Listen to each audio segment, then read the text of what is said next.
Well, good afternoon and welcome to TELUS Science Museum. Thank you for being here today for another edition of our Lunch and Learn. I'm David Dundee, Director of Education, and I'm so glad that you've chosen to take time out of your busy day to be at my favorite science museum. I want to tell you a couple of things coming up. On April 5th, we have, that's this weekend, we have our observatory open, if it's clear, looking at the sun safely. And so we have our solar observatory. And next week, we have our spring break week, and it's full steam ahead with all sorts of engaging activities and fun things happening Monday through Friday. And you need to check our website out. You'll see all the different activities going on, and we're very excited about each and every day. And also, we'll have a series of special laser shows in the planetarium. And for any of you Swiftie fans out there, we'll have a laser Taylor Swift show. We've had a lot of phone calls asking if Taylor Swift is going to be here. No. So it is truly a laser show. But it'll really be a cool week, so please come. I think you really will enjoy it. Today, I have the honor and pleasure of introducing our speaker today, Dr. Heather Koopman, and she is the Dean of Science and Math at Kennesaw State University, and she was kind enough to take time out of her busy schedule to be here. She hails from Ontario, Canada. She earned her bachelor's and master's from University of Guelph. Okay, thank you. And then moved across the U.S. to pursue her PhD at Duke University, investigating the evolution and function of specialized lipids and marine animals. She completed her postdoc at Woods Hole Oceanographic Institute and started her career at University of North Carolina in Wilmington. And then she achieved tenure and was promoted to full professor, and then took that route to be chair of the Department of Biology, Marine Biology, and then she joined the KSU staff just recently and has been there for almost, 7 months now? 8 months? 9 months. 9 months, yes. And so she has 30 years of experience in studying things like whales and lobsters and zooplankton, all sorts of cool stuff. And after Heather completes her talk, we'll have some question and answer, and then you'll have an opportunity to work on an activity to make your own lobster. Yep. They're not serving lobster in the cafe, but the next best thing, you can make your own lobster here and take it home with you. So that's really exciting. And her talk today is the changing ecosystem in the Bay of Fundy, zooplankton, lobsters, and so please give a warm welcome to Dr. Koopman. Okay. Can you all hear me well enough? Yes? Okay, great. All right, well, thank you very much for that kind introduction, and I am always happy to talk about research in the Bay of Fundy. And so I would like to just sort of say you'll be looking at a lot of maps, so I will orient you to those. So the first thing I need to tell you about or remind you about is that the Bay of Fundy is the place where there are the largest tides in the world. So let me just orient you here. Let me make sure here we go. Okay, so this is the province of Nova Scotia. So we are in the Canadian Maritimes in eastern Canada. This is Nova Scotia, this is New Brunswick, and you can see Maine right here. So that'll orient you nicely. And the Bay of Fundy is this, what we like to call a bathtub-shaped body of water, and the tides rush in and out of here twice a day. I like to say to people 25 to 30 feet twice a day. So imagine all that water moving in and moving out, and it affects everything that you do there, including how you tie up your boat. So this is a little picture of the difference between high and low tide at a working fisherman's wharf where I work in the summer and in the fall, and you can see it makes a big difference in terms of the tide. But another thing that these incredible tides do is they create these really productive waters. And what that means is we have incredible biodiversity in the Bay of Fundy. And these pictures here just show you some of the animals that we have in the Bay of Fundy, all of which I've had the fun of working with. But I'm going to focus today on a couple in particular. I'm going to be talking to you about lobsters here, which are very fun. And I'm also going to be talking to you about zooplankton, which are tiny little animals that form the bottom of the food web in the Bay of Fundy. So I'm going to tell you a little bit about the Grand Manan Whale and Seabird Research Station, which is a tiny little research station on a really small island where I've been working for 30 years. I'm going to give you a little overview of zooplankton and why they are so important. I'm going to tell you about lobster reproduction and recent changes.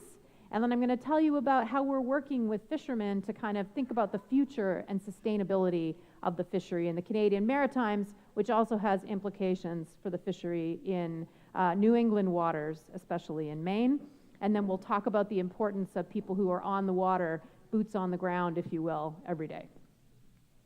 So first of all, I need to kind of orient you. So again, here's a map. We're going to be talking a lot about looking at maps. Remember, this is the province of Nova Scotia. Here's New Brunswick, and this is Maine. Just to orient you, down here is Cape Cod. And remember, here's that Bay of Fundy that I've been talking to you about. And this little island in the middle of the circle here is Grand Manan Island. It's actually part of the province of New Brunswick, but technically we're closer to Maine, actually. And on the little island of Grand Manan, where about 2,000 people live, and they are mostly involved in fishing, our little research station, which is this building right here, is here where we've conducted research to kind of educate and work on conservation since 1981. That's when the organization started. We also have a tiny little marine museum, so if you're ever up in that part of the world, I welcome you to come by and look at some of our whale bones and everything else. We have a couple of research vessels. Here's one example down here, and then here's some lobsters. This is a basking shark. Basking sharks are really big sharks that we've been working on. They are filter feeders. They don't have, big teeth-like jaws, but they're enormous. They're 30 feet long, and so really impressive animals. Okay, so that's a little bit about that. Here's the summer research team from last year. This is Andrew, who sort of runs the show. Some other folks, Jeff, we hire some research assistants every year, and then there are always a couple of dogs involved as well. They're very helpful, as scientists. Okay, so a little bit about zooplankton. I'm going to talk to you about an animal called Calanus finmarchicus. That's the Latin name for this particular species that is of the utmost importance in the Bay of Fundy food web. These are little shrimp-like zooplankton, shown in the picture down here. They're really tiny, less than a millimeter, but they're really important. They're found in cold waters in the North Hemisphere, and they form these really dense swarms, especially at the bottom, near the sea floor. And the reason that they're really important is because they contain this really rich, dense oil sac, which I'll show you a better picture of in a second, and this gives them a high energy or calorie content. So they're a really important food source for North Atlantic right whales and other animals.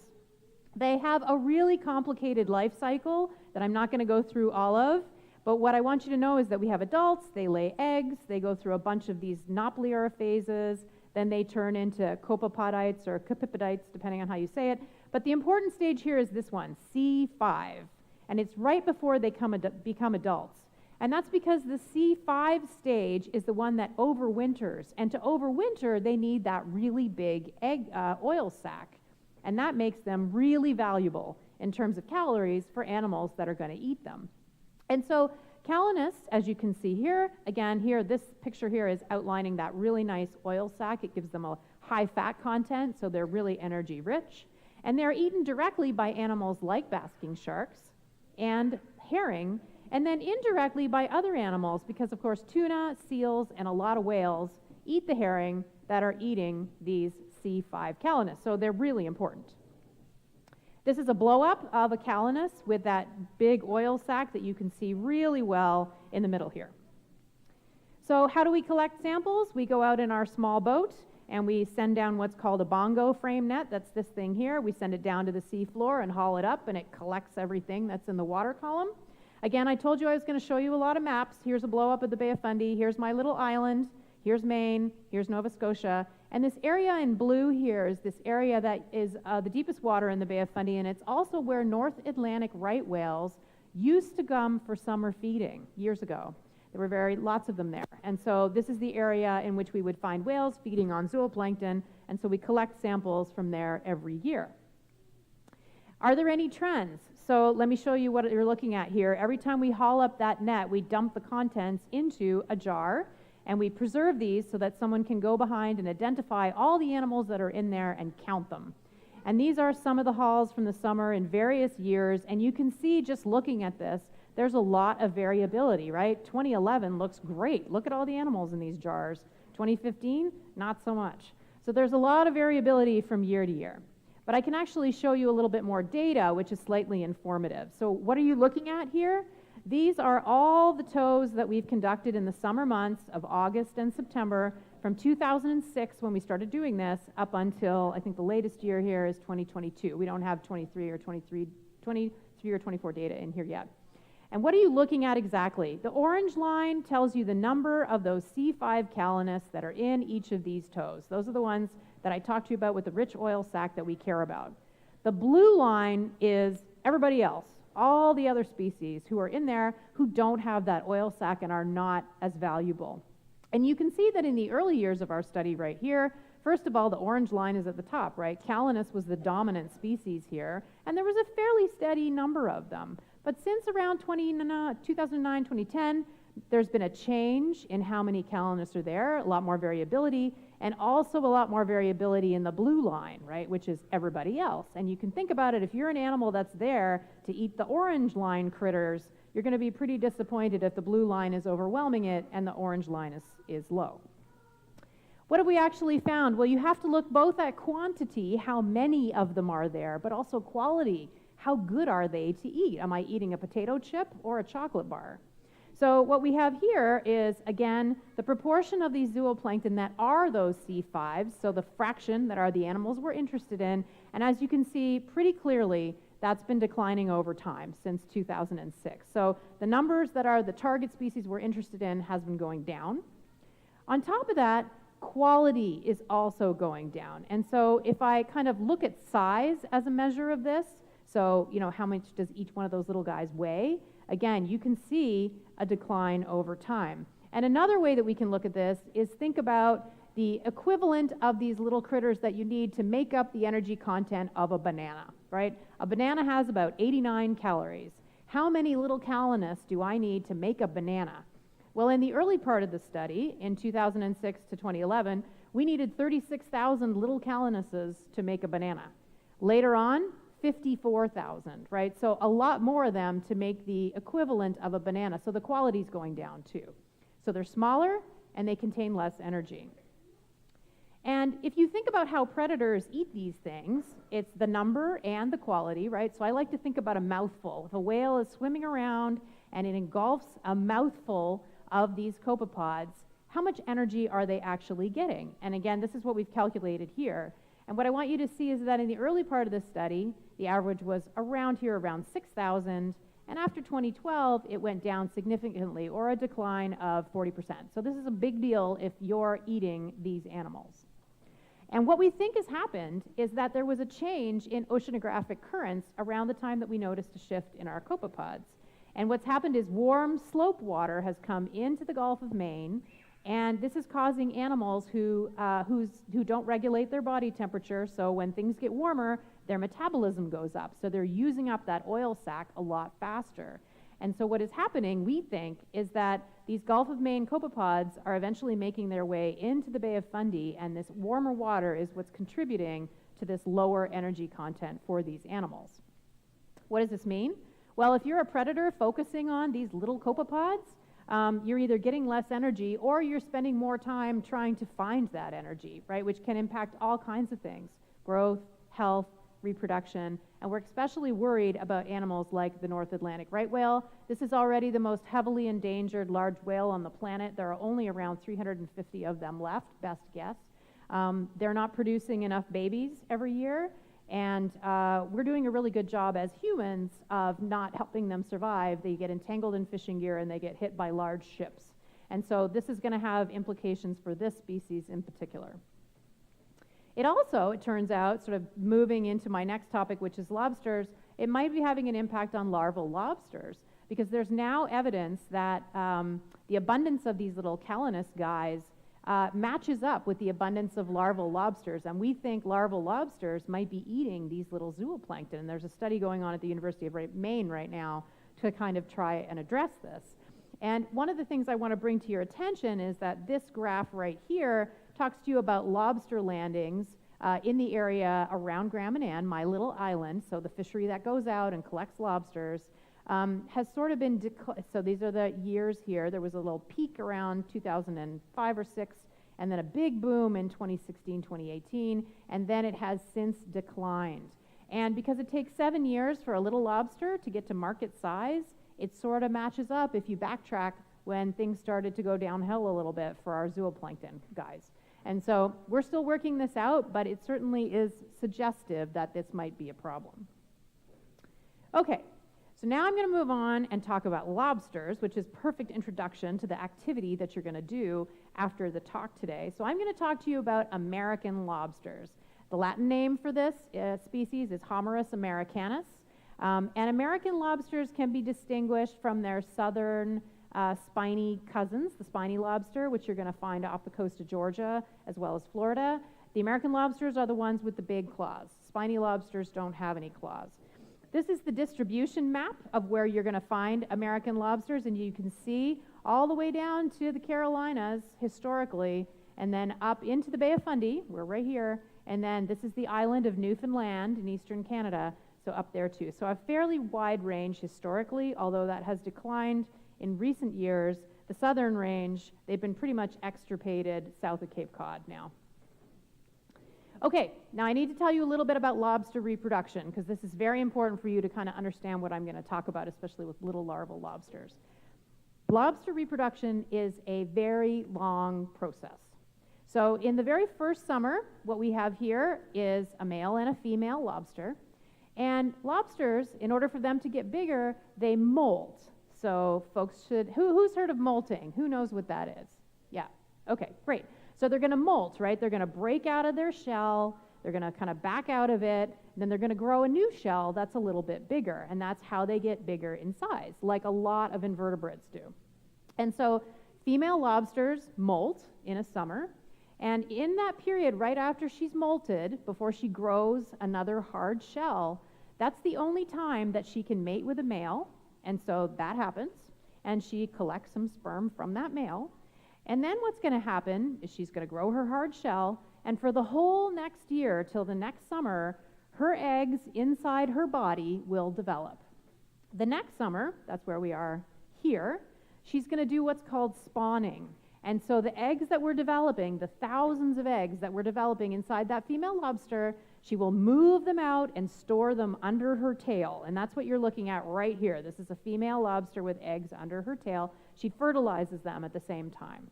Then that whole next year, so now we're on to year 2, she's going to hang on to those eggs. She's going to fluff them around, make sure they're getting oxygen, but they are glued underneath her tail with a special kind of biological glue. That's a whole second year. And then in the third summer now, those eggs are going to hatch.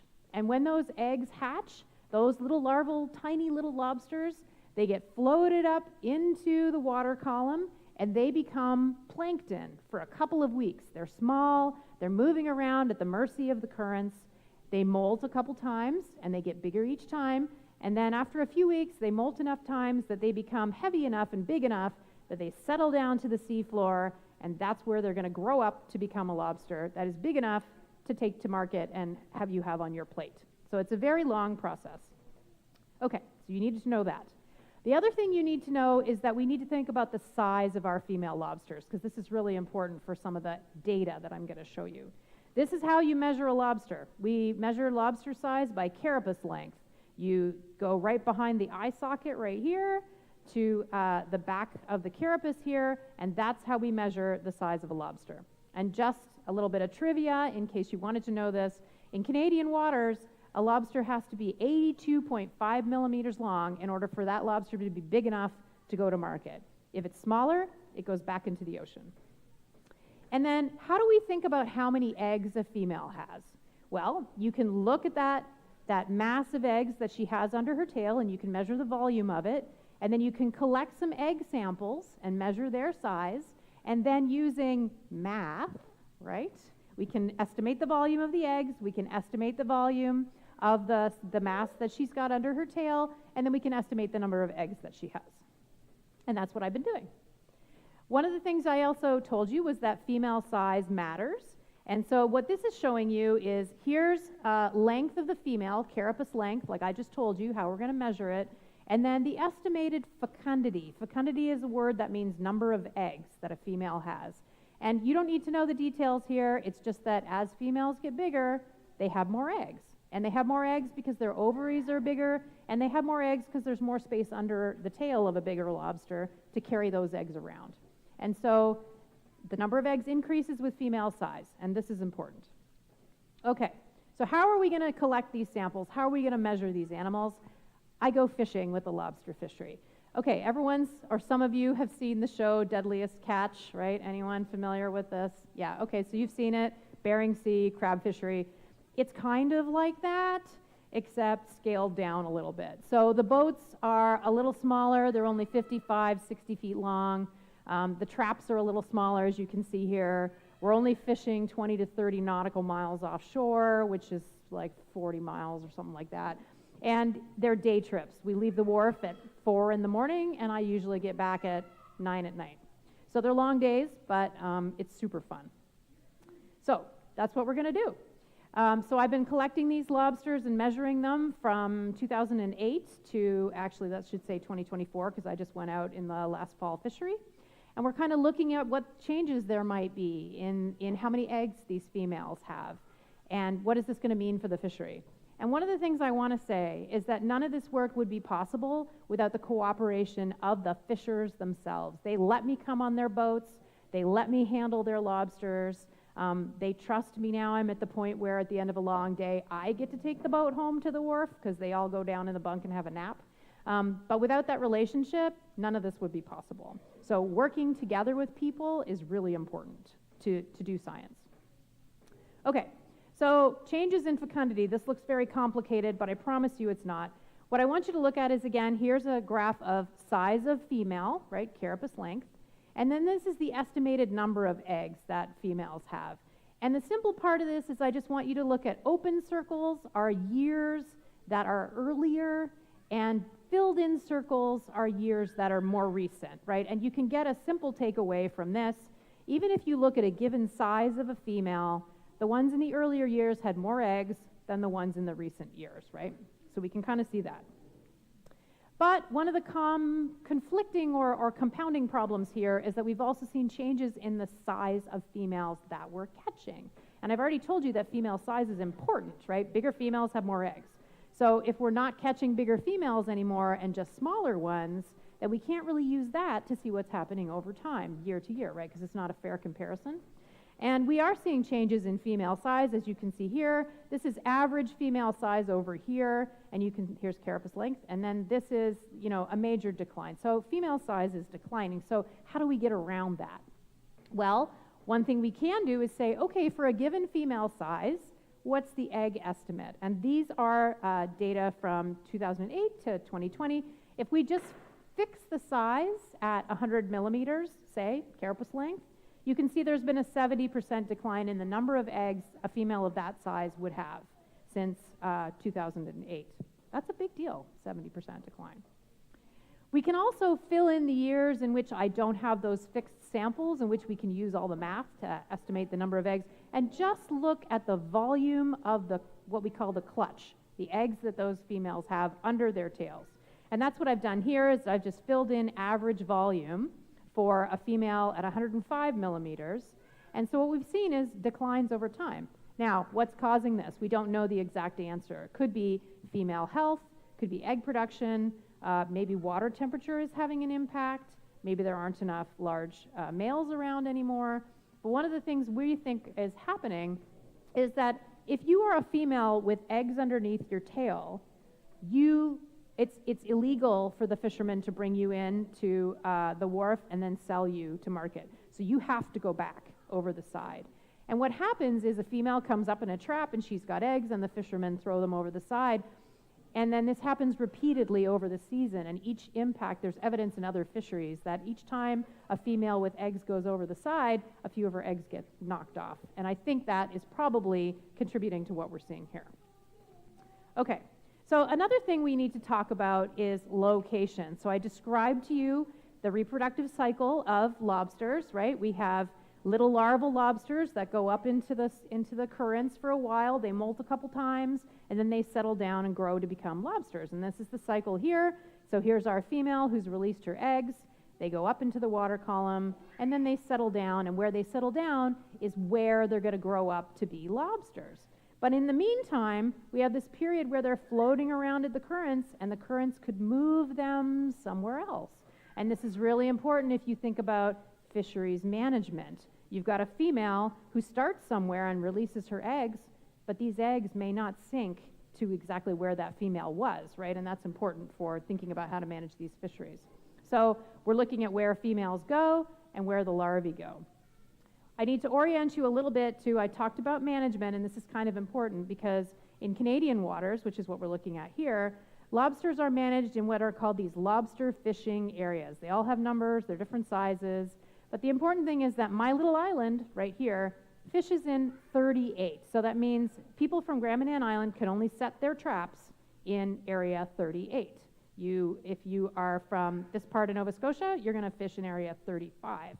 So somebody from 38 might say, okay, my larvae are hatching. Are they going to stay in 38 and I can harvest that lobster in 7 years?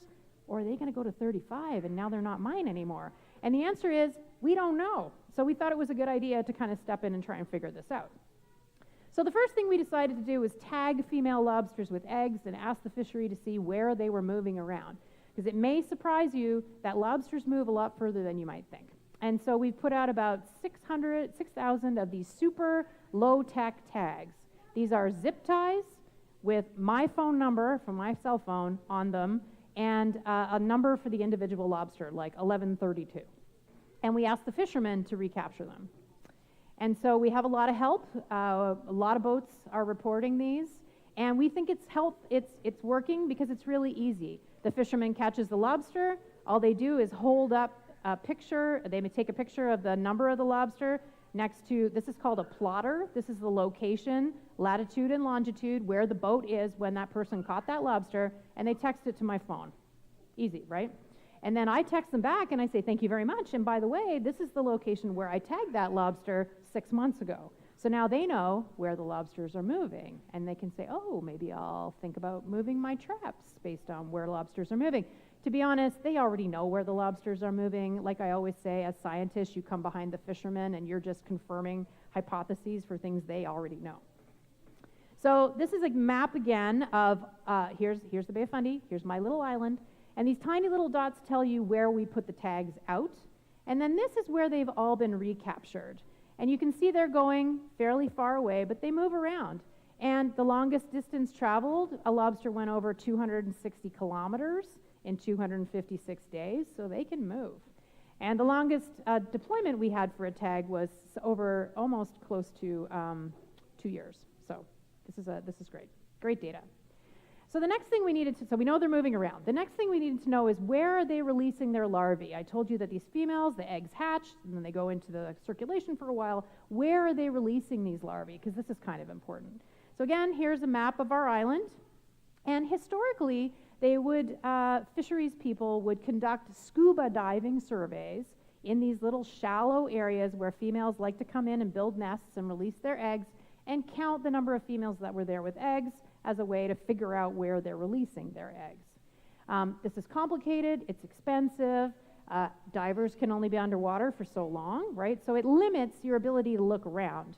And what's happened recently is that we haven't been seeing those females in places where they've been traditionally. So where are they now? That was another question.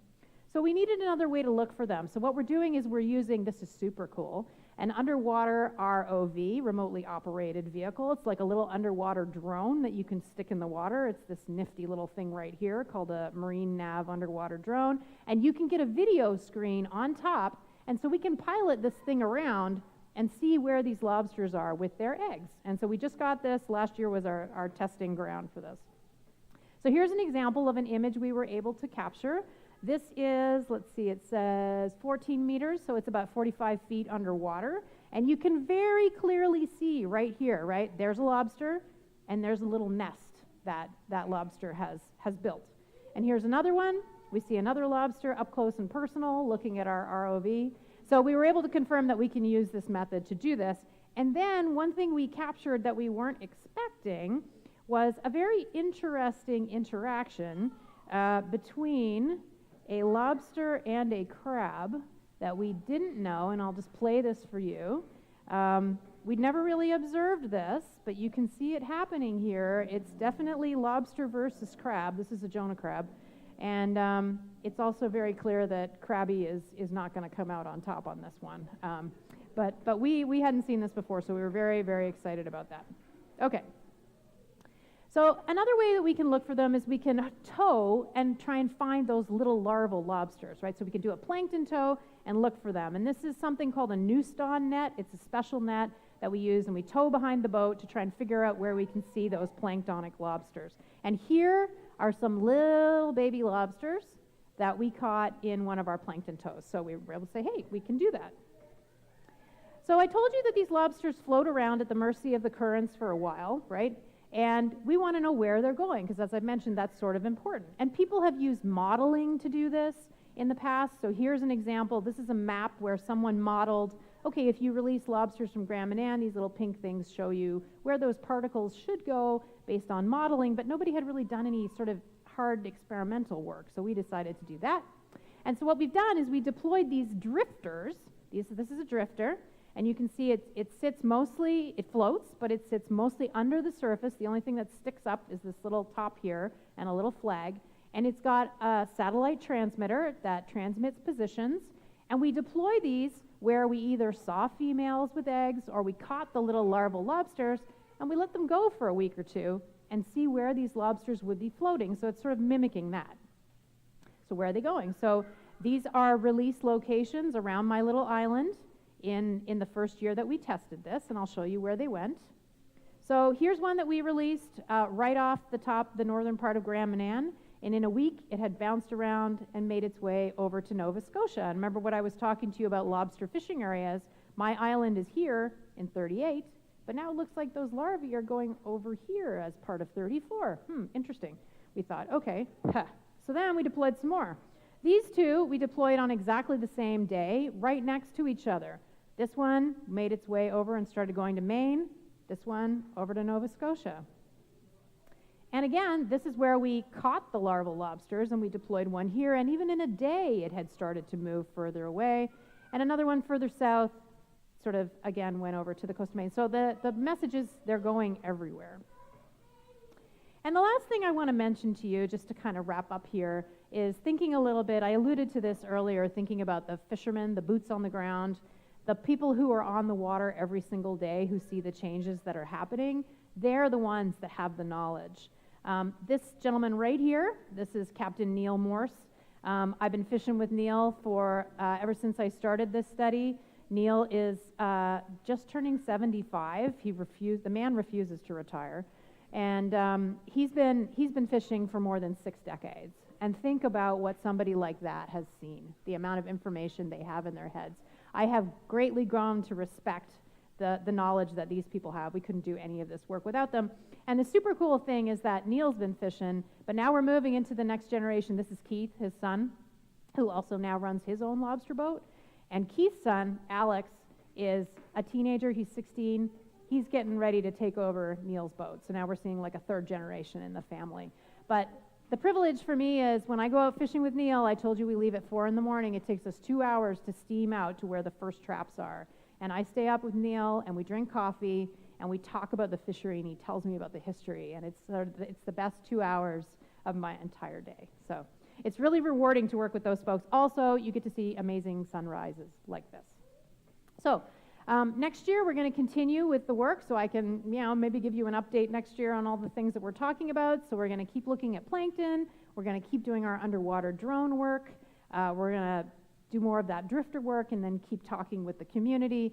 And then one of the things that's really important for anybody who does work like this is that you can't do it alone, and yes, it takes money. And so we've been fortunate enough to obtain some grants to do this from a variety of sources, but the biggest group I have to thank are the fishers, because again, without being able to come on the boat, without being able to talk to them about the fishery, none of this would be possible at all. And so I believe I am right on time for wrapping this up. So I will say thank you very much for allowing me to come and talk to you. I can talk about lobsters all day long, but I will stop there. And I guess with that, I will turn it back over to David, and I will see if anybody has any questions. Well, let's have a big hand for our speaker today. And if you have a question, just raise your hand. I'll come over with the microphone because we are recording this. And so let me come over to here. Hello, thank you so much for this. I begin.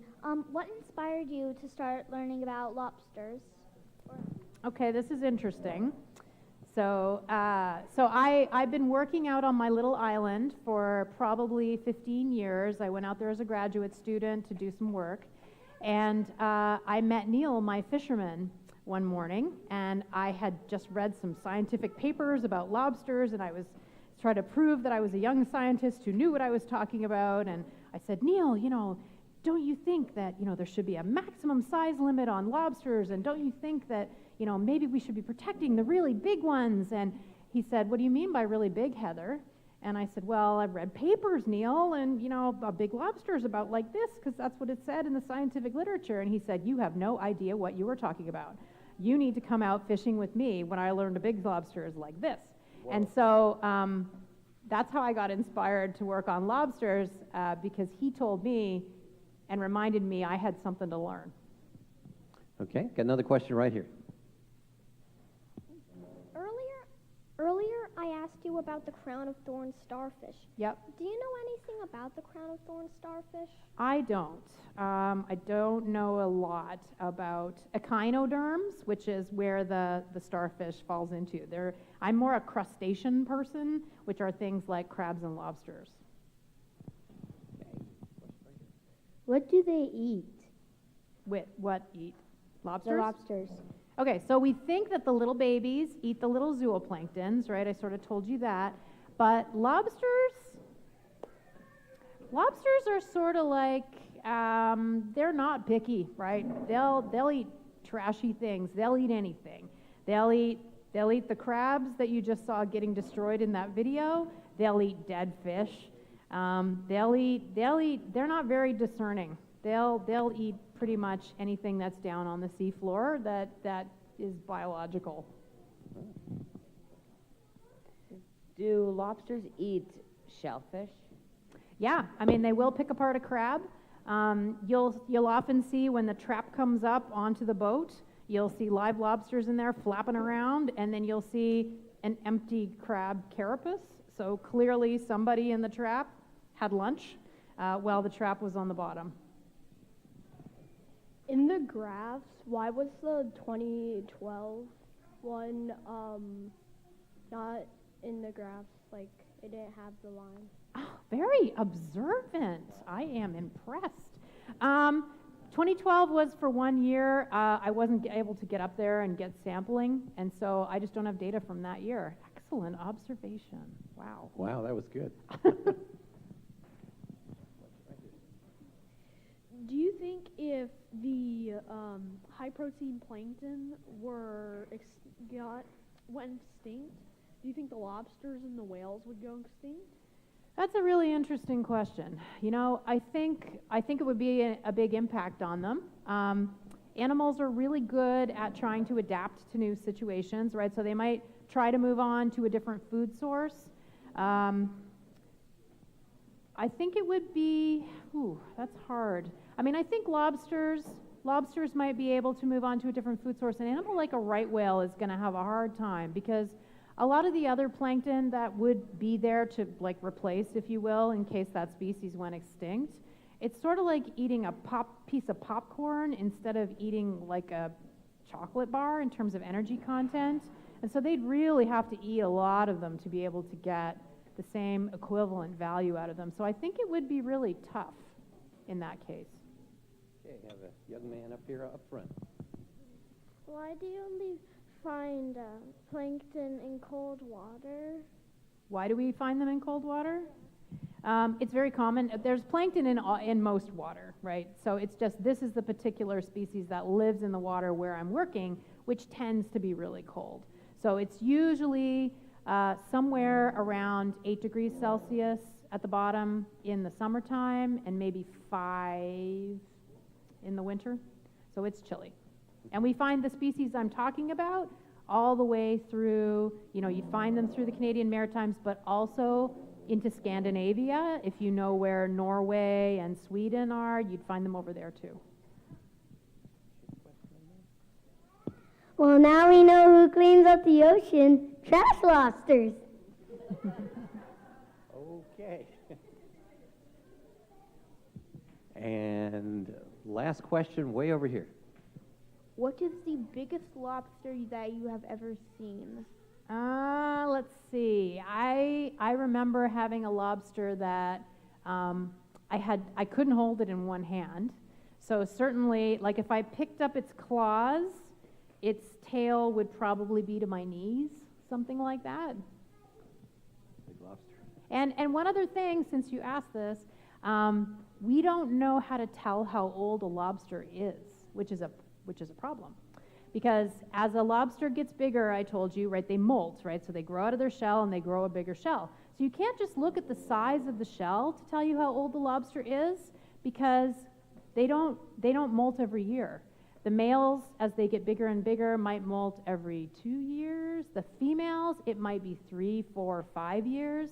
And so our best guess for the animal that I just talked to you about, that really big lobster, he could have been 70, 80 years old. Yeah. Well, thank you so much. And folks, let's give another round of applause Thank to you. Dr. Koopman.